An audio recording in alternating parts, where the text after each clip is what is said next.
Bismillahirrahmanirrahim. Assalamualaikum warahmatullahi wabarakatuh. Perkenalkan, nama saya Satriani, NIM 18025050101. Jurusan Sistem Informasi, Fakultas Ilmu Komputer, mahasiswa Universitas Tomakaka Mamuju. Baiklah, pada video ini saya akan menjelaskan mengenai konsep dasar sistem informasi yang merupakan tugas yang telah diberikan oleh Bapak Muhammad Agus Eskom MKom selaku dosen pengempu mata kuliah Perancangan Sistem Informasi.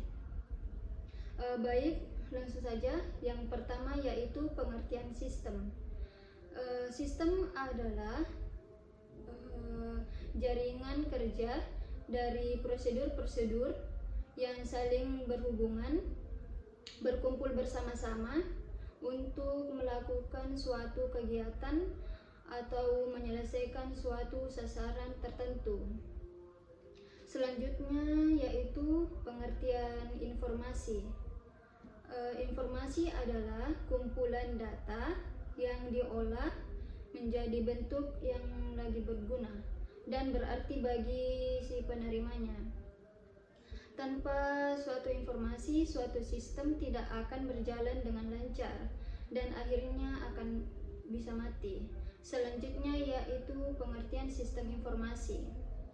Sistem informasi adalah kumpulan dari perangkat keras dan perangkat lunak komputer serta perangkat manusia yang akan mengolah data untuk digunakan perangkat keras dan perangkat lunak tersebut.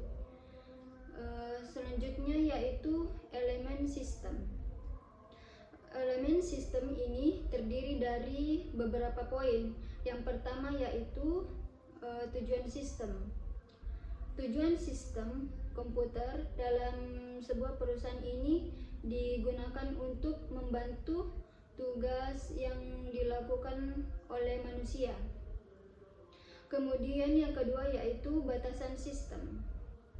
Batasan sistem adalah kapasitas atau kemampuan yang dimiliki oleh komputer dalam pengolahan data karyawan atau tenaga manusia yang mengoperasikan komputer. Selanjutnya yaitu elemen kontrol. Elemen kontrol ini terletak pada prosesor yang digunakan dalam komputer. Selanjutnya yaitu elemen input. Elemen input ini merupakan elemen sistem yang bertugas untuk memasukkan data ke dalam komputer. Selanjutnya yaitu elemen proses. Elemen proses ini merupakan elemen sistem yang bertugas untuk mengolah data masukan yang dimasukkan melalui elemen input menjadi suatu informasi. Selanjutnya yaitu elemen output.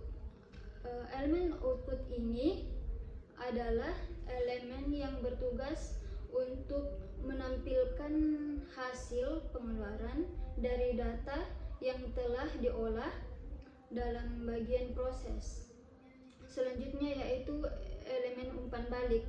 Elemen umpan balik ini bertugas untuk mengevaluasi dan melihat kembali apakah sistem tersebut berjalan dengan sesuai yang diharapkan. Selanjutnya yaitu klasifikasi sistem. Klasifikasi sistem ini terbagi menjadi 3. Yang pertama yaitu sistem abstrak dan sistem fisik. Sistem abstrak merupakan sistem yang tidak bisa dilihat secara mata biasa dan biasanya sistem ini berupa pemikiran atau ide-ide. Selanjutnya sistem fisik merupakan sistem yang dapat dilihat secara mata biasa dan biasanya sering digunakan oleh manusia. Kedua yaitu sistem alamiah dan sistem buatan.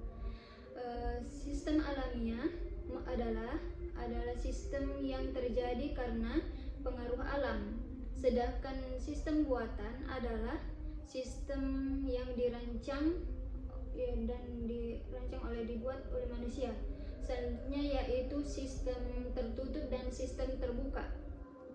Sistem tertutup merupakan sistem yang tidak berhubungan dengan bagian luar sistem. Sedangkan sistem terbuka merupakan sistem yang berhubungan dengan luar sistem. Selanjutnya yaitu siklus informasi. Adapun siklus informasi yaitu data yang merupakan suatu kejadian yang menggambarkan kenyataan yang terjadi, dimasukkan melalui elemen input, kemudian data tersebut diolah dan diproses menjadi output, dan output tersebut akan menjadi suatu informasi,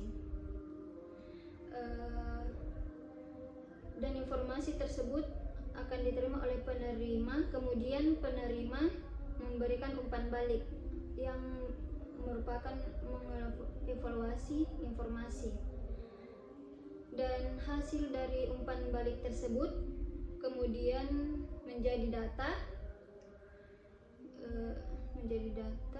dan kemudian menjadi input kembali. Sekian dari saya, lebih dan kurangnya mohon dimaafkan.